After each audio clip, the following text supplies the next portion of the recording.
jump ahead to the question, are we overstaffed?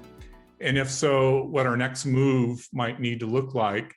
And Michael, I know that we've actually helped you and your team look at your staffing and structure through the years at Faith Chapel. But as you've even looked at this opportunity, I'm going to say it's an opportunity rather than a challenge in this current season.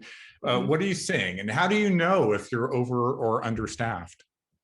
Yes. So at Faith Chapel, we quickly found ourselves overstaffed in the 2000s. We experienced in our church some attendance declines, and so we had a staff at a certain level, but experienced those declines. How we were able to determine that we were overstaffed was just through metrics. So at the Unstuck Group, we have something called a vital sign survey that we issued to churches. We took that survey ourselves as a church, and so it began to show us that we were overstaffed. We did a couple of things to get out the problem. One, we quit adding to the problem. So we quit digging the hole, quit making non-strategic hires. That was really important. Just kind of hit the pause button. But secondly, and you alluded to this, Tony, we chose to bring in an outsider perspective to help us to not only assess where we were as a church right now, but more importantly, to help us to clarify where we were wanting to go. And that clarity of where we were headed was really, really important for us, because it began to inform what types of staff, what types of roles we needed to add on the team. So if as a church, we were where we were headed or where we wanted to go was to build an iPhone, then we would want people on the team who are innovative, creative, people who think out of the box. We've never tried this before, let's go for it. However, if where we were going or our goal as a church was to climb Mount Everest, I don't want innovative. I don't want, thinking out of the box. We've never tried to go up the mountain this way before. That type of thinking could get us killed if our goal is to go up Mount Everest. And so you really don't know what type of team to build until you first have clarity on what is it that you're trying to do, where are you headed. We chose to, even though I'm a team member on the Unstuck Group, I thought that it was really important to get an outsider's perspective. And I would really encourage the church leaders who are watching this to bring in an outsider perspective. Tony, we brought you in. Amy, we brought you in to help us evaluate our staff. And for me, even as a team member, that was incredibly valuable to hear someone outside of the organization give us some hard truth.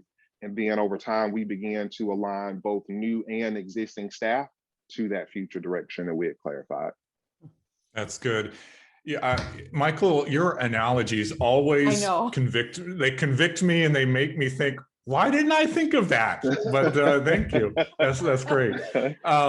Amy, just give your perspective. If a church finds themselves overstaffed, what should their next move look like? I'll just build off of what Michael shared. That was a great foundation. I think if you find yourself overstaffed, when I find churches overstaffed, it's one of two things, or maybe both. I was just having this conversation with the leadership team a few weeks ago. Either you have too many doers on your team, meaning instead of hiring those high conducting leaders that are engaging the body in ministry, we've hired too many people to just do the ministry, or we have too much ministry going on.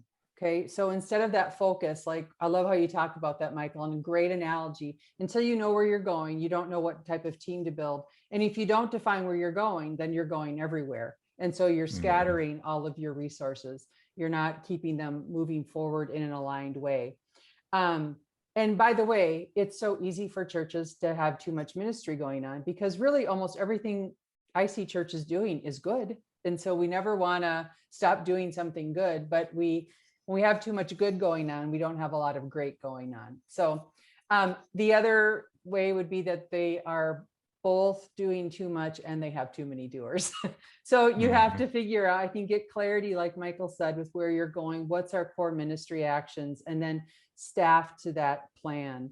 I encourage leaders to reread necessary endings, because really a lot of the churches we work with are overstaffed. I rarely find an understaffed church. In fact, probably only one or two in the whole time I've worked with Unstuck. Usually people are trying to get that metric down. But rereading Necessary Endings, I just revisited it. It just helps you get into that mindset of why we sometimes have to do some pruning, whether it's people or whether it's ministry programming, and gives you the confidence to do it. The last idea I'd have if you're overstaffed is try to reach some more people. It's probably more fun to reach new people and let your staffing fit that new reach than to pull back. But that's why we've probably had so much passion lately over just the front door. We need to make sure our churches are still reaching new people, and then we can have the staff we have, right? Yeah, that's right. Mhm. I was going to share, actually, on the topic of stats, I was going to share a bunch of them right here, but for the sake of time, let me just share this key stat that we have found. I actually confirmed this again last year when I was doing the analysis, looking at the key differences between healthy, growing, thriving churches, and then the churches that are plateaued or stuck, or they're in decline. And one of the key differences, and this may shock you, but it's the number of staff that churches have. And what we found, and this has been confirmed time after time, but again, last year when I did the analysis, found that declining, stuck churches have 35% more staff than healthy, thriving churches. And so you might think, gosh, the reason why we're stuck is we don't have the staffing resources. We don't have the finances to be able to add more people.